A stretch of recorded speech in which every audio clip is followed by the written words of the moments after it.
नमस्कार दोस्तों, स्वागत है आपका हमारा YouTube channel law and general study में। दोस्तों, आज हम माल विक्रय अधिनियम 1930 के धारा 18 से 59 तक का पार्ट 2 बनाए हैं, जिसमें हम धाराओं का सामान्य अध्ययन करेंगे। हमने पिछले वीडियो में ही आपको बताया था कि हम उसी धाराओं को लिए हैं जो परीक्षा की दृष्टि से महत्वपूर्ण हैं। तो हमारा पार्ट 1 आप लोग देख ही लिए होंगे। हमने बनाया है पार्ट 2, ठीक है, जो धारा 18 से 59 तक है।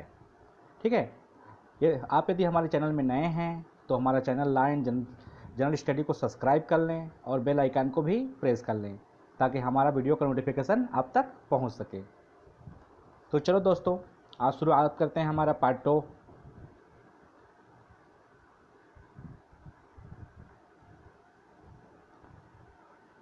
देखो, हमने कल जो है इसका पार्ट 1 डाला था जो धारा 1 से धारा 17 तक था, और हमने आज पार्ट 2 डाला है।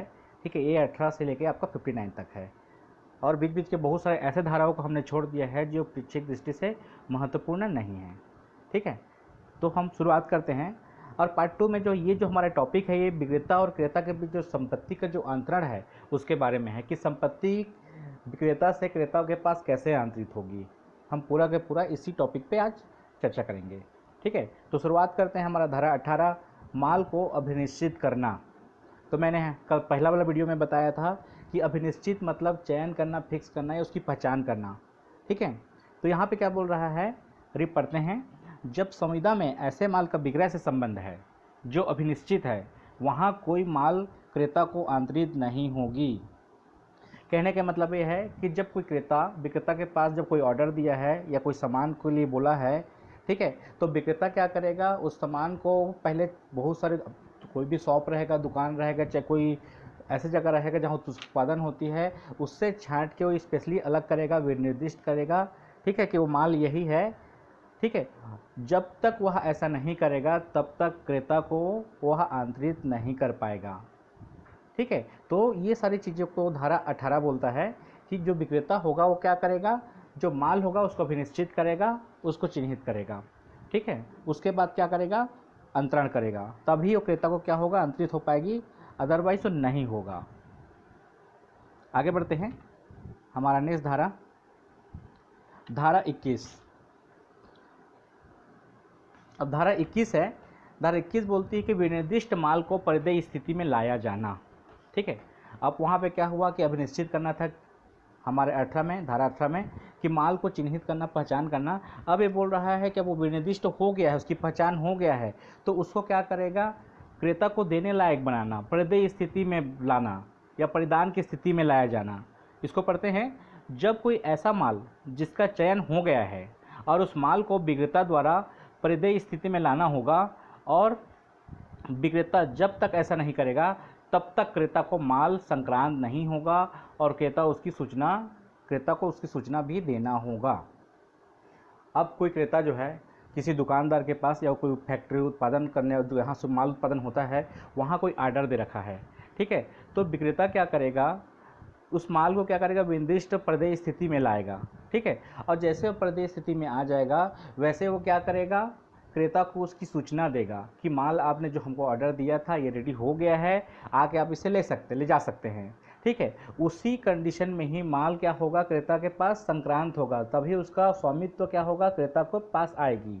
ठीक है, तो आपको धारा 21 जो है संक्रांत के बारे में बोलती है। हमारा अगला धारा है धारा 26।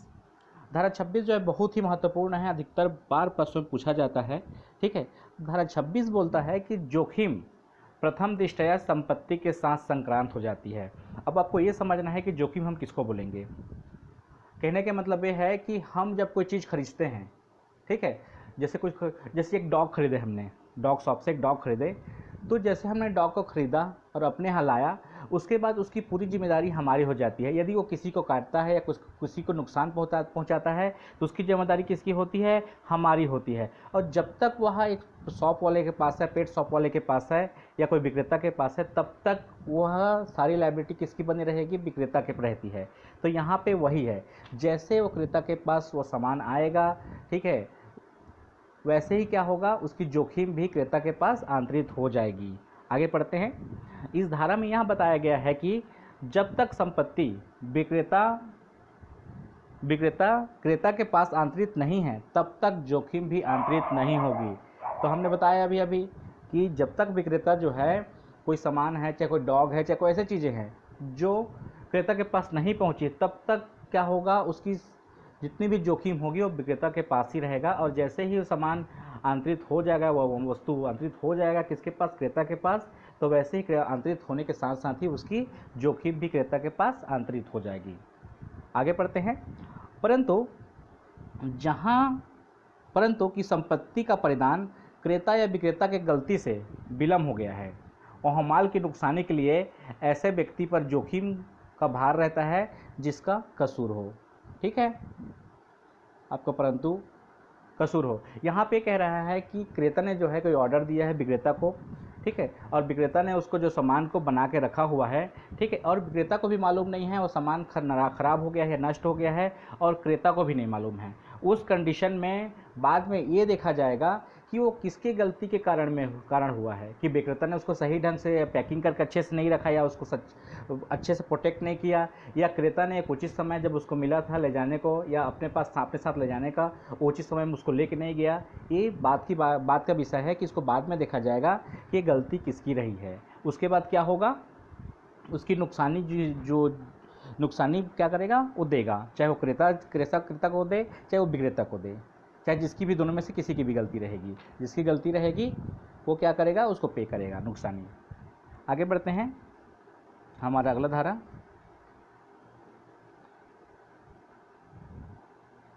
हमारा अगला धारा है 27 बोलता है उस व्यक्ति द्वारा विक्रय जो स्वामी नहीं है।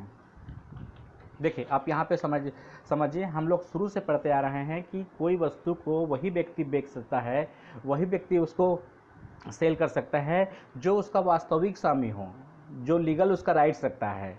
ठीक है, लेकिन यहाँ पे धारा 27 बोलता है कि उस व्यक्ति द्वारा विक्रय हो जो उसका स्वामी नहीं है। इसमें आगे पढ़ते हैं।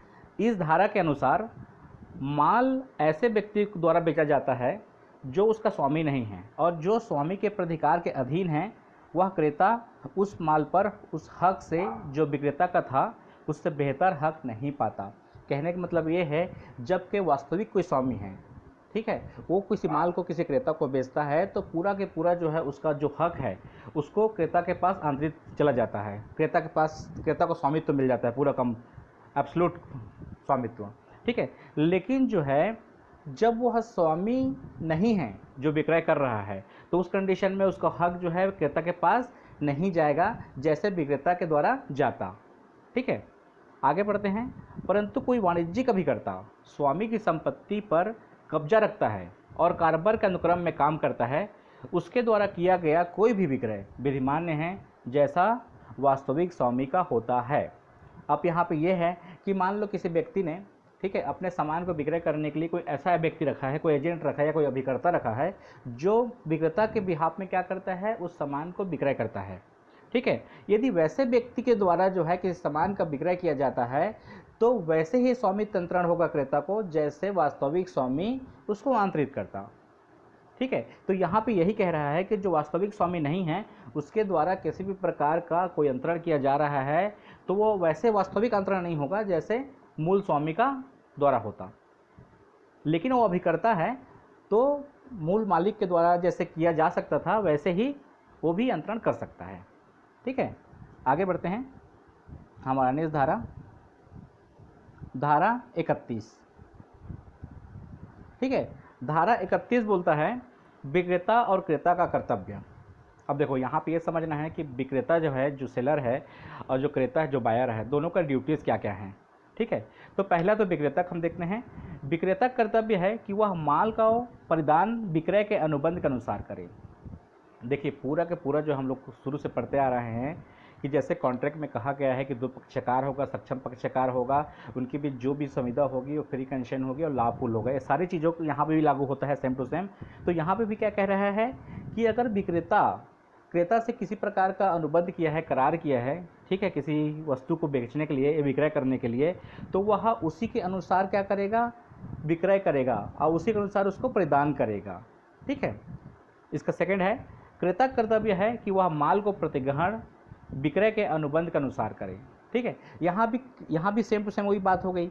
यदि क्रेता ने विक्रेता से अनुबंध किया है कि मुझे सामान इतने में लेना है और इतने दिनों तक उसको चाहिए, और वो चीज़ का क्या हुआ रहेगा, उनके बीच करार हुआ रहेगा, तो उनके बीच ये जो भी लेन देन होगी, जितने समय में उसको सामान को क्रेता को देना है और जितने समय में विक्रेता से क्रेता उस सामान को अपने पास ले जाएगा, प्रतिग्रहण करेगा, ये पूरा के पूरा क्या होगा, उनके बीच जो भी प्रकार का करार या अनुबंध हुआ रहेगा उसी के आधार पर ही होगा, उससे बाहर नहीं होगा। ठीक है, चलिए आगे बढ़ते हैं। हमारा नेक्स्ट धारा 33 बोलता है परिधान। ठीक है, डिलीवरी। अब डिलीवरी कैसे होगा, कोई माल का विक्रय के पश्चात, पढ़ते हैं इसको, कोई माल को विक्रय के पश्चात कोई ऐसा कार्य करके परिधान किया जा सकता है, लेकिन वह कार्य जिसके द्वारा माल का परिधान होना है वह उनके मध्य हुए करार के आधार पर हो और वह परिधान क्रेता या उसके द्वारा नियुक्त व्यक्ति को कब्जा देने का प्रभाव रखता हो। अब देखिए, यहाँ पे हम लोग पढ़े हैं परिधान में सिर्फ वो भी यहाँ पे भी सेम कह रहा है कि जो भी विक्रेता जो है आप वस्तु को क्रेता को परिधान करेगा, उसको कब्जे में देगा, पोजीशन देगा, तो वो पोजीशन की जो भी शर्तें होगी वो किसके आधार पर होगा, अनुबंध के आधार पर होगा। ठीक है, चाहिए अनुबंध में ये लिखा हुआ है क्रेता ने कि ठीक है, मैं तो आप वहाँ आपके पास आ नहीं पाऊँगा, अब मेरा जो एजेंट जाएगा आपके पास, जो अभिकर्ता जाएगा, आप उसको क्या करना, सामान को डिलीवरी दे देना, ठीक है, या परिधान कर देना। तो ये भी कब होगा, जब वह अनुबंध में लिखा रहेगा, उसके आधार पर ही किसी भी प्रकार की परिधान जो है विक्रेता जो है क्रेता को करेगा या उसका अभिकर्ता को करेगा। ठीक है, ये हो गया आपका धारा 33। आगे बढ़ते हैं, धारा 35। ठीक है, अब धारा 35 क्या बोलता है, परिधान के लिए, सॉरी यहाँ पे मिस्टेक हो गया है, क्रेता है ये, यहाँ पे क्रेता है, परिधान के लिए क्रेता आवेदन करे। इसको पढ़ते हैं, जहाँ पर कोई अभिव्यक्त संविदा न हो तो जब तक क्रेता द्वारा परिधान करने के लिए आवेदन न किया है वहाँ विक्रेता माल का परिधान करने के लिए आबद्ध नहीं है, लायबल नहीं है। सिंपल सी बात है, दो पक्षकार हैं, एक विक्रेता है एक क्रेता है, दोनों क्या है, कोई सामान को लेन देन की बात किए हैं, लेकिन उनके पास कोई ऐसे मतलब अनुबंध हुआ नहीं है, करार हुआ नहीं है। उस कंडीशन में क्या होगा, जब तक क्रेता जो है विक्रेता को उस सामान को मंगाने के लिए आवेदन नहीं करेगा या उसको सूचना नहीं देगा, तब तक विक्रेता जो है क्रेता को माल भेजने के लिए आबद्ध नहीं है, लायबल नहीं है। ठीक है, तो ये क्या कहता है, आपका धारा 35 कहती है। ठीक है, आगे बढ़ते हैं। हमारा नेक्स्ट धारा 40। ठीक है, अब देखते हैं धारा 40 क्या बोलता है। जोखिम जहां के माल का परिधान दूर के स्थान पर किया जाता है। ठीक है, इससे सिंपल से समझें कि मान लो दो ए और बी है, एक क्रेता है और बी विक्रेता है। ठीक है, तो विक्रेता जो है उनके बीच जो भी संविदा हुई थी, तो विक्रेता उस संविदा के ऊपर क्या बोलता है कि मैं ये सामान जो है आपको वहाँ उस स्थान पर प्रदान करूँगा जहाँ पे वो सामान ऑलरेडी है, बोलता है। ठीक है, एक बार आगे रीड करते नीचे को। यहाँ विक्रेता माल को अपनी जोखिम में परिधान वहाँ पर करने का करार करता है कि जहाँ पर माल विक्रय के समय है, ऐसा होते हुए कि क्रेता जब तक करार ना हो उस माल की क्षय का जोखिम उठाएगा जो सामान्य अनुक्रम में होता है। सिंपल सी बात यह है, जब विक्रेता और क्रेता के बीच किसी प्रकार का अनुबंध हुआ है और विक्रेता ये कह रहा है कि मैं सामान को उस स्थान में प्रदान करूँगा जहाँ पे सामान ऑलरेडी है, ठीक है, तो क्या होगा, तो वहाँ पे किसी भी प्रकार की जो हानि होगी और उस माल की क्षति होगी, ठीक है, उस क्षति की भरपाई कौन करेगा, उसकी भरपाई करेगा क्रेता।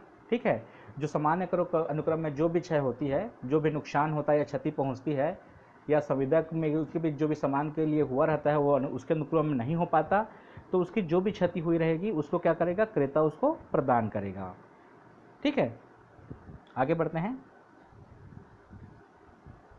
हमारा अगला धारा 42 जो है प्रतिग्रहण की बात करता है। ठीक है, किसके बारे में बात करता है, प्रतिग्रहण के बारे में बात करता है। एक्सेप्टेंस, स्वीकार कैसे करेगा। ठीक है, स्वीकार करना, प्रतिग्रहण करना। इसको रेट करते हैं, क्रेता की माल को स्वीकार कर लिया है, क्रेता माल को स्वीकार कर लिया है, यह तब तक समझा जाएगा जब वह विक्रेता के ज्ञान में ला देगा। ठीक है, अब देखिए कोई भी एक फैक्ट्री है, कंपनी है, लेकिन कंपनी के मालिक जो है बाहर रहता है या विक्रेता बाहर रहता है। जब क्रेता वहाँ जाता है और सामान को वहाँ से ले लेता है, ठीक है, सामान को वहाँ से ले लेता है और अपने साथ ले जाता है, और इसकी सूचना किसको देगा? वो विक्रेता को देगा। और जब तक विक्रेता को इसकी सूचना नहीं देगा तो उसको स्वीकार कर लिया गया है नहीं कहा जाएगा, उसकी एक्सेप्टेंस लेकर लिया गया है नहीं कहा जाएगा। ठीक है, और जब भी कोई सामान अगर क्रेता लेके जाता है तो वो क्या करेगा? विक्रेता को उसकी सूचना देगा या उसकी संज्ञान में लाएगा, तभी वो क्या हो, तभी उसको क्या मानेंगे? स्वीकार मानेंगे, एक्सेप्टेंस मानेंगे। ठीक है, इसका नेक्स्ट है, जब क्रेता को माल प्रदत्त कर दिया गया है। अब यहाँ पे ऐसा है कि एक विक्रेता है, तत्काल जो है क्रेता को क्या कर रहा है? जो माल चाहिए उसको तत्काल प्रदान कर दे रहा है। ठीक है, तत्काल प्रदान कर दिया, वो उसको ले, क्रेता उस सामान माल को ले लिया। वैसे क्या माना जाएगा कि हाँ उसने, क्रेता ने क्या किया? माल को प्रतिग्रहण कर लिया, स्वीकार कर लिया। नेक्स्ट है, जब क्रेता माल का उपयोग शुरू कर देता है। कहने का मतलब ये है, कोई सामान है उस विक्रेता के पास, उसको क्रेता लेके चला जाता है अपने साथ। ठीक है, उसको खरीद के लेके चला जाता है और उसने ये कहा रहता है कि अगर ये सामान जो है मेरे उपयोग के लायक नहीं होगा तो मैं आपको रिटर्न कर दूंगा। लेकिन जो है वो उसको सूचना नहीं देता, उसको सीधा उपयोग शुरू कर देता है, उस सामान का उपयोग शुरू कर देता है क्रेता जो है। तो वहाँ पे ये माना जाएगा कि उसने उसका प्रतिग्रहण क्रेता ने कर लिया है, उसकी स्वीकार उसने कर लिया है। ठीक है, आगे बढ़ते हैं। हमारा नेक्स्ट धारा 45। ये धारा बहुत ही ज़्यादा इम्पॉर्टेंट है। ठीक है, इसको आप लोग ध्यान से पढ़ेंगे, अब ध्यान से सुनिए। ठीक है, ये किसके बारे में बात करता है? असंदर्भ विक्रेता के बारे में, अनपेड सेलर के बारे में बात करता है। ठीक है, धारा 45 हम इसको रीड करते हैं। जो अनपेड सेलर, जो संदर्भ विक्रेता का क्या करता है? परिभाषा बताता है। ठीक है, आगे पढ़ते हैं। माल का विक्रेता इस अधिनियम के अर्थ के अंदर असंदर्भ विक्रेता तब समझा जाता है ना? देखो, जब किसी विक्रेता को असंदर्भ विक्रेता तब समझेंगे जो निम्न कारण इसमें दिया है वो हो। ठीक है, तो हम पहला पढ़ते हैं, जब माल की कीमत नहीं दिया गया है। कोई भी विक्रेता है, उसको विक्रेता को क्रेता द्वारा जो माल खरीदा है उसका क्या किया है? कोई भी कीमत नहीं दिया है। ठीक है, तो अब नहीं दिया है तो अनपेड सेलर, तो अनपेड विक्रेता होगा, वो असंदर्भ विक्रेता होगा। अब उसको मिला नहीं है पैसे, किसको? विक्रेता को। किससे? क्रेता से। तो वो क्या कहलाएगा? असंदर्भ विक्रेता कहलाएगा। जहाँ पे क्रेता जो है जो माल को खरीदा है उस माल की कीमत विक्रेता को नहीं दिया है, तब क्या होगा? वो विक्रेता जो है असंदर्भ विक्रेता कहलाएगा, पहला। सेकेंड लाइन क्या बोल रहा है? जब माल की कीमत ऐसे रूप में जैसे विनिमय पत्र, चेक हो, वहाँ किसी कारण अनादर के कारण, सॉरी यहाँ पे भी गलत हो गया है, अनादर के कारण पूरी नहीं हुआ हो। कहने का मतलब ये है, जब क्रेता जो है कोई सामान खरीदता है और उसको कैश ना देकर, उसको नगद ना देकर किसी विनिमय पत्र या मतलब चेक के माध्यम से क्या कर रहा है? पेमेंट कर रहा है, लेकिन वह चेक जो है किसी कारणवश जो है क्या हो रहा है? बैंक के द्वारा अनादर कर एक्सेप्ट नहीं किया जा रहा है या अनादरण कर दिया जा रहा है। उस कंडीशन में भी जो है क्या होगा? राशि जो है विक्रेता के पास नहीं पहुंचेगा, तब भी विक्रेता क्या कहलाएगा? असंदर्भ विक्रेता कहलाएगा। ठीक है, अब नेक्स्ट है, ऐसे व्यक्ति भी विक्रेता होगा जो वास्तविक स्वामी का अभिकर्ता है। सिंपल सी बात है कि अगर एक बड़ा कोई शॉप वाला बंदा है, वो खुद काम ना करके कई आदमी रखा है, कई एजेंट रखा है या अभिकर्ता रखा है, ठीक है, वह उसके वो विक्रेता के बिहाफ में क्या कर रहा है? उस माल को बिक्री कर रहा है, सेल कर रहा है, तो वह भी वास्तविक स्वामी जैसा ही उसका भी राइट्स बने रहेंगे। ठीक है, यहाँ पे वो बता रहा है। आगे बढ़ते हैं। 46 धारा 46। अब हमने अभी पढ़ लिया कि असंदर्भ विक्रेता क्या होता है। सिंपल सी बात आपको समझना है कि कोई भी विक्रेता है, उसको कोई व्यक्ति सामान खरीद रहा है, वह उस सामान की राशि उसको नहीं दे रहा है, उसका मूल्य नहीं दे रहा है, तो असंदर्भ विक्रेता होगा। अगर विक्रेता जो है, सेकेंड लाइन, अगर क्रेता जो है उसको विनिमय पत्र या चेक के माध्यम से दे रहा है और चेक जो है किसी कारणवश बैंक में अनादर हो जाता है, तब भी असंदर्भ विक्रेता कहलाएगा। ठीक है। तो यहाँ पे आप देखेंगे धारा 46 में कि असंदत जो विक्रेता है उसका क्या क्या अधिकार है, ठीक है, उसको क्या क्या अधिकार मिलेगा। अब इसको समझना है। पहला है धारणाधिकार। तो देखो धारणाधिकार का मतलब ये है कि धारणाधिकार का मतलब है धारण करने का अधिकार, अपने पास रखने का अधिकार। कहने का मतलब ये है कि कोई वस्तु को, ठीक है, कोई विक्रेता जो है क्रेता को सेल करता है, उसको बेचता है और कुछ कुछ भाग क्रेता के पास भेज दिया रहता है, ठीक है, या उस कुछ भाग क्या पूरा सामान ही नहीं भेजा है उसके पास मान लो, और बाद में उसको पता चलता है कि जो क्रेता है वो सामान खरीदा है उसकी राशि उसको दे नहीं दे रहा है, किसको, विक्रेता को। तो विक्रेता क्या करेगा, उसको मान को तब तक अपने पास रख सकता है जब तक क्रेता उसका मूल्य उसको नहीं चुकाता। इसको कहते हैं धारणाधिकार, धारण करने का अधिकार, ठीक है। सेकेंड लाइन हमारा इसमें है, क्रेता का दिवालिया होने पर माल को बीच में ही रोकना। अब देखिए विक्रेता ने कोई एक माल जो है क्रेता को सेल कर दिया, बेच दिया, ठीक है। अब बेचने के बाद कुछ माल उसको दे दिया, लेकिन बाद में पता चलता है किसको, क्रेता को, विक्रेता को, कि जो क्रेता है वो दिवालिया हो गया है। अब दिवालिया हो गया है तो वैसे भी माल का पैसे और मूल्य चुका नहीं पाएगा, कीमत दे नहीं पाएगा। तो यहाँ पे विक्रेता को अधिकार रहेगा कि उसको क्या करेगा, उस माल को रोक सकता है, बीच में ही रोक सकता है। जब क्रेता के पास अब भेज रहा होगा तो बीच में ही रोक सकता है, ठीक है। उसके बाद सेकेंड लाइन बोलता है, थर्ड लाइन, माल का पुनः विक्रय करना। जहाँ पे किसी विक्रेता द्वारा कोई क्रेता को किसी निश्चित समय के लिए कोई माल प्रदान करना किया है, ठीक है, और उस निश्चित समय में जो है क्रेता जो है उस माल को क्या कर रहा है, नहीं लेके जा रहा है, ठीक है।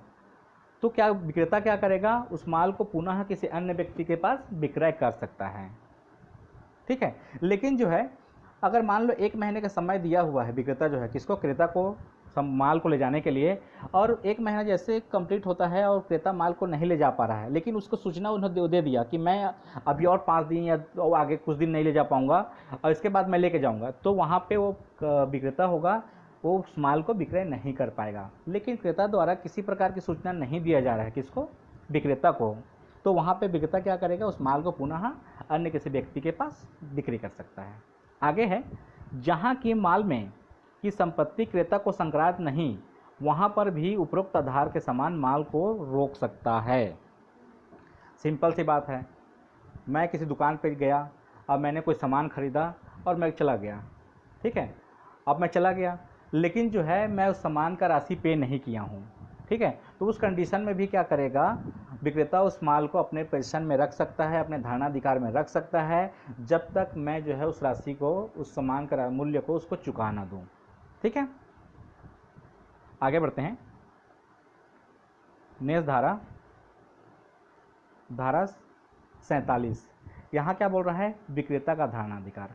देखो वहाँ पे हम क्या पढ़े हैं, असंदत विक्रेता का अधिकार पढ़े हैं, मतलब जिसको पैसा नहीं मिला है सामान का उसका अधिकार पढ़े हैं।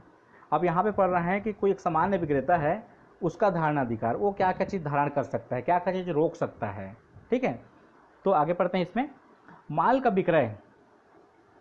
आगे है, माल का विक्रय उधार के बारे में कोई अनुबंध ना हो। जैसे 2 व्यक्ति हैं, एक क्रेता है एक विक्रेता है, और उनके बीच किसी प्रकार का कोई अनुबंध उस माल की खरीदी बिक्री के लिए नहीं हुई है, ठीक है। उस कंडीशन में वो उधार मांग रहा है, कौन, क्रेता जो है, तब वो क्या करेगा, उस माल को अपने धारणाधिकार में, अपने अधिकार में रख सकता है, रोक के रख सकता है, ठीक है। नेक्स्ट है, माल का विक्रय उधार में है और समय सीमा समाप्त हो गया है, ठीक है। अब जैसे कि मतलब है कि मान लो कोई क्रेता जो है किसी विक्रेता से कोई सामान खरीदा और आधा सामान अपने साथ लेके चला गया, और आधा सामान उसको 15 दिन चाहे 1 महीने में उसको देना है क्रेता को, ठीक है। लेकिन उसकी सीमा समाप्त हो गई है, ठीक है। तो उस सीमा समाप्त होने की स्थिति में भी विक्रेता क्या करेगा, उस सामान को धारण कर रख सकता है, रोक के रख सकता है अपने पास। फिर नेक्स्ट लाइन फिर वही चीज़ बोल रहा है, क्रेता दिवालिया घोषित हो गया हो।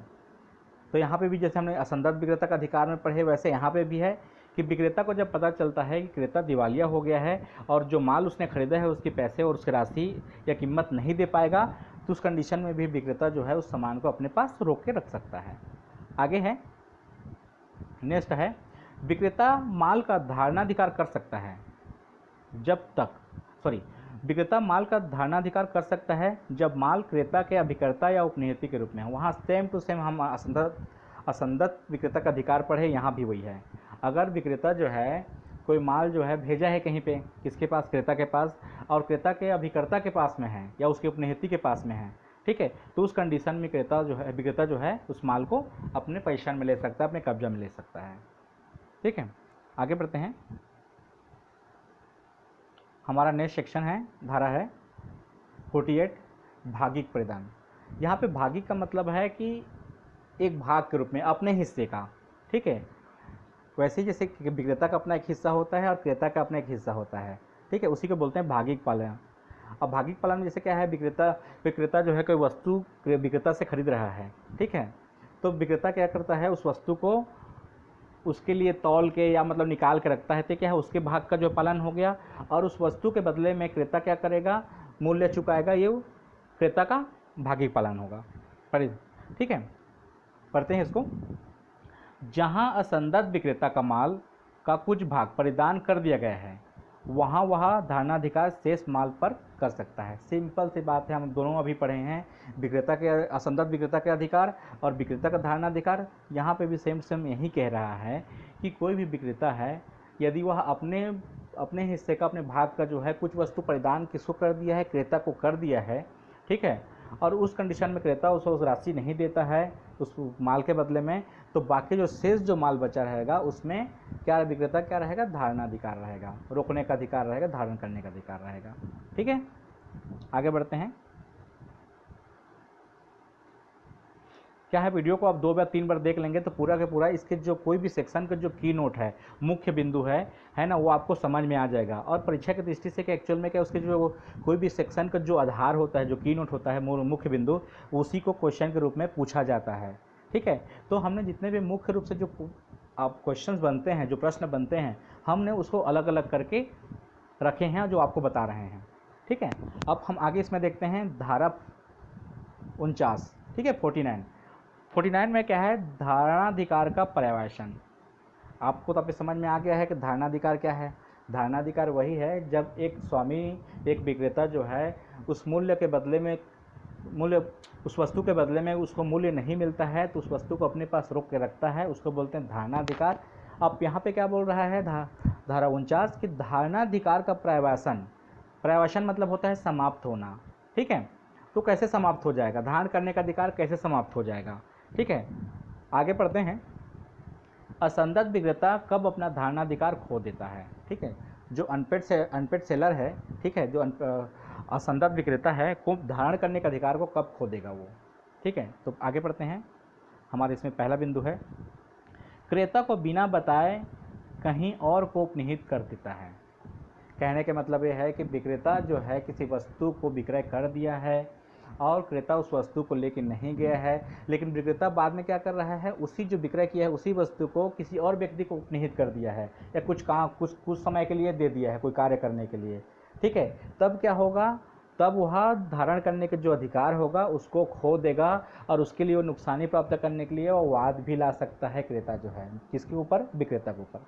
ठीक है, अगला बिंदु है, जब क्रेता या अभिकर्ता माल को विधिवत अभिप्राप्त कर लेता है। सिंपल सी बात है, जब कोई सेलर है, जो विक्रेता है, वो विधिवत नियम के तहत क्या करेगा, क्रेता को माल परिधान कर देता है, दे देता है किसी मूल्य के बदले में। ठीक है, तो वैसे भी वो खो देगा। जब सामान जो है क्रेता के कब्जे में आ जाएगा, क्रेता के पोजीशन में आ जाएगा, वैसे ही उसको धारण करने का अधिकार नहीं रहेगा विक्रेता को। हमारा अगला है, विक्रेता का अधित्याजन करना। ठीक है, अब यहाँ पे आपको ये समझना है, ठीक है, कि जो विक्रेता है वो सामान को क्या कर रहा है, किसी को दिया हुआ है, क्रेता को दिया हुआ है किसी राशि के बदले में, और राशि कुछ बची हुई है जो विक्रेता को नहीं मिली है। तो उस कंडीशन में विक्रेता क्या बोल रहा है कि चलो हटाओ, उसको छोड़ दिया, मतलब वो ना धार नहीं करना चाहता। ठीक है, बेच दिया मैंने, वो जब चाहे तब आके राशि को मेरे को दे देगा बोल समझ के वो क्या करता है, उसको कुछ नहीं बोलता क्रेता को। तो इस तरह से भी क्या होगा, धारणाधिकार का पर्यवेक्षण हो जाएगा या समाप्त हो जाएगा। ठीक है, आगे बढ़ते हैं। हमारा अगला धारा 50। ठीक है, धारा 50 बोलता है, अभिवहन में रोकने का अधिकार। अभिवहन मतलब रास्ते में, या मतलब वो जब किसी को आप कोई सामान भेज दिए हो, वो क्रेता के पास नहीं पहुंचा है, बीच में ही कहीं पे है, ठीक है, तो उस समय रुकने का अधिकार। ठीक है, आगे बढ़ते हैं। जब क्रेता दिवालिया हो जाता है तब असंदर्भ विक्रेता जिसने माल अपने कब्जे से अलग कर दिया है माल को बीच में ही रोकने का अधिकार रखता है जब तक उसका मूल्य पूरा नहीं मिल जाता। कहने का मतलब ये है, क्रेता जो है एक व्यक्ति क्रेता है, वो विक्रेता से जो है उधार में सामान खरीदा है, ठीक है, और बोला है क्रेता जो है कि आप सामान भेज दो मेरे पास। तो विक्रेता क्या करता है, क्रेता के पास सामान भेज देता है, और सामान भेजने के बाद विक्रेता को पता चलता है कि जो क्रेता है वो दिवालिया हो गया है। ठीक है, तो विक्रेता को अधिकार रहता है कि वह जो है माल को बीच में ही जहाँ भी पहुँचा है माल वहाँ से ही रोक सकता है। ठीक है, लेकिन जो है क्रेता अगर विक्रेता को ये बोल रहा है कि मैं माल को मेरे पास पूरा कंप्लीट भेज दो, मैं आपको राशि भेज देता हूँ, तो जैसे क्रेता जो है विक्रेता को राशि देगा, उसको उचित मूल्य देगा उस सामान का, वैसे विक्रेता जो है क्रेता को उस सामान को पुनः क्रेता के पास भेज सकता है। ठीक है, तो इसी को बोलते हैं अभिवहन में रोकने का अधिकार। अभिवहन मतलब बीच में ही रोकने का अधिकार। ठीक है, आगे बढ़ते हैं।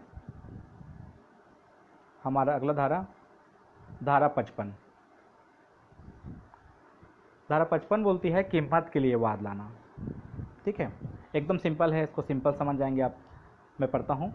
यदि क्रेता को माल का परिधान कर दिया गया है, मतलब विक्रेता द्वारा क्रेता को क्या किया गया है, माल को दे दिया गया है, ठीक है, प्रदान कर दिया गया है, और क्रेता द्वारा माल की वास्तविक कीमत विक्रेता को प्रदान नहीं कर रहा है। मैं फिर से बता रहा हूँ उदाहरण आपको कि एक विक्रेता है, वो क्रेता को क्या कर दिया है, माल दे दिया है, ठीक है, और क्रेता जो है उस माल के बदले में विक्रेता को राशि या मूल्य या कीमत नहीं दे रहा है। ठीक है, प्रदान नहीं कर रहा है, तो विक्रेता का अधिकार है कि वह माल की कीमत के लिए क्रेता पर वाद ला सकता है। सिंपल सी बात, विक्रेता ने क्रेता को माल दे दिया, ठीक है, और क्रेता जो है उस माल के बदले में विक्रेता को राशि नहीं दे रहा है, कीमत नहीं दे रहा है, तो विक्रेता जो है उस मूल्य के लिए क्या कर सकता है, कोर्ट जा सकता है, वाद कर सकता है, वाद ला सकता है। ठीक है, बस इतना ही है ये 55 धारा में। आगे बढ़ते हैं। धारा 56। ठीक है, धारा 56 क्या बोलती है, प्रतिग्रहण के लिए नुकसानी। ठीक है, प्रतिग्रहण के लिए तो मैंने आपको बता दिया था प्रतिग्रहण क्या बोलते हैं। प्रतिग्रहण मतलब स्वीकार करना, एक्सेप्टेंस करना, ठीक है, उसके लिए नुकसानी। ठीक है, इसको रीड करते हैं, इसको पढ़ते हैं। जहाँ क्रेता माल का प्रतिग्रहण और उस माल का राशि संदाय करने का उपेक्षा करना या इनकार करता है, ठीक है, वहाँ विक्रेता अप्रतिग्रहण के लिए नुकसानी का वाद उसके विरुद्ध ला सकेगा। फिर से मैं पढ़ता हूँ। जहाँ क्रेता माल का प्रतिग्रहण और उस माल का राशि संदाय करने का उपेक्षा करता है, ठीक है, वहाँ या इनकार करता है, वहाँ विक्रेता क्या करेगा, अप्रतिग्रहण के नुकसानी का वाद उसके विरुद्ध ला सकेगा। सिंपल सी बात यहाँ पे भी सेम टू सेम लागू होता है। जब क्रेता जो है किसी सामान को विक्रेता के पास से खरीद लिया है, लेकिन उसको प्रतिग्रहण नहीं कर रहा है, या इनकार कर रहा है, या उपेक्षा कर रहा है, आज करूँगा, कल करूँगा, परसों करूँगा, नहीं कर रहा है, और उस कंडीशन में विक्रेता के पास जो सामान है जिसकी बिक्री हो गई थी क्रेता को, जो नहीं अपने पास नहीं ले जा रहा था, उसमें किसी प्रकार का भी नुकसान होगा, उसके लिए विक्रेता जो है क्रेता के ऊपर क्या करेगा, वाद ला सकेगा। ठीक है, सिंपल। आगे बढ़ें।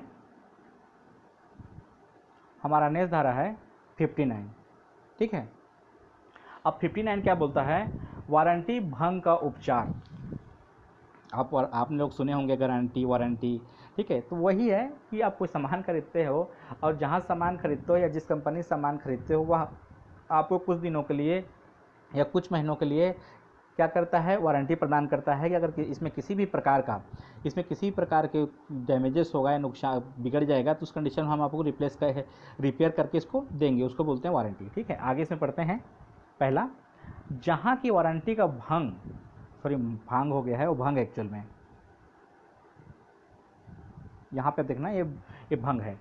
जहाँ की वारंटी का भंग विक्रेता द्वारा किया जाता है, या जहाँ की क्रेता यह निर्वाचन करता है या ऐसा मानने के लिए विवश हो जाता है कि विक्रेता के पक्ष से जिस शर्त का भंग हुआ है वह वारंटी का भंग है। वहाँ क्रेता वारंटी के ऐसे भंग के कारण ही उस माल को प्रतिक्षेपित करने का हकदार नहीं हो जाता। अब ध्यान से सुनिए, ठीक है। एक व्यक्ति है क्रेता और दूसरा व्यक्ति है विक्रेता, ठीक है। क्रेता ने विक्रेता से कोई सामान खरीदा और सामान खरीदा तो क्रेता को क्या मिला, उस सामान के बदले में कुछ वारंटी मिली, ठीक है। और विक्रेता जो है उस वारंटी को क्या कर रहा है, भंग कर रहा है, मतलब उसको सुविधा नहीं दे रहा है। अगर मान लो क्रेता ने कोई सामान खरीदा, वो बिगड़ गया और जो वारंटी मेरी है तो उसको उस सुधार के नहीं दे रहा है, रिपेयर करके नहीं दे रहा है, तो उस कंडीशन में जो क्रेता होगा वो ये नहीं कह सकता कि हमारे बीच की जो संविदा हुई थी, है ना, सामान को खरीदी बिक्री को, वो ख़त्म हो जाएगा, नहीं कह सकता। वह सिर्फ क्या कर सकता है, उसके लिए नुकसानी का वाद ला सकता है, ठीक है। वहाँ पे संविदा ख़त्म नहीं होगा। क्लियर? अब इसमें आगे देखते हैं। लेकिन वारंटी के भंग के लिए वाद ला सकता है, ठीक है। मैंने आपको बताया कि जो विक्रेता है वो क्रेता को सामान बेचा है, और सामान बेचा है तो क्रेता को क्या मिला है, वारंटी मिली हुई है, ठीक है, उस सामान के बदले में। और क्या हो, जो विक्रेता है वह वारंटी भंग कर रहा है, कहने का मतलब सुविधा प्रदान नहीं कर रहा है, जो सामान बेचा है उसको रिपेयर करके सुधार के नहीं दे रहा है। तो उस कंडीशन में क्रेता जो है सिर्फ ना संविदा भंग होने वारंटी भंग होने का ही क्या कर सकता है, वाद ला सकता है, ना कि संविदा को ख़त्म करने का, ठीक है। सेकेंड लाइन इसका है, वारंटी के भंग के लिए विक्रेता के विरुद्ध नुकसानी का वाद ला सकता है। सिंपल सी बात है ना, कि क्रेता जो है विक्रेता के ऊपर जो है वारंटी आपने मुझे बोला था और आपने इसको नहीं किया, है ना, उसको सुधार नहीं किया, तो उसके बदले में क्या करेगा, क्रेता जो है विक्रेता के विरुद्ध जो है वाद ला सकता है। क्लियर? तो आज के वीडियो में इतना ही। हमारा वीडियो आपको कैसे लगा प्लीज़ हमको कमेंट करके बताएंगे, और साथ ही साथ जो है अगर हमारा वीडियो सही लग रहा है, आपको समझ में आ रहा है, पसंद आ रहा है, तो प्लीज़ एक लाइक करना, शेयर और सब्सक्राइब करना। Thank you.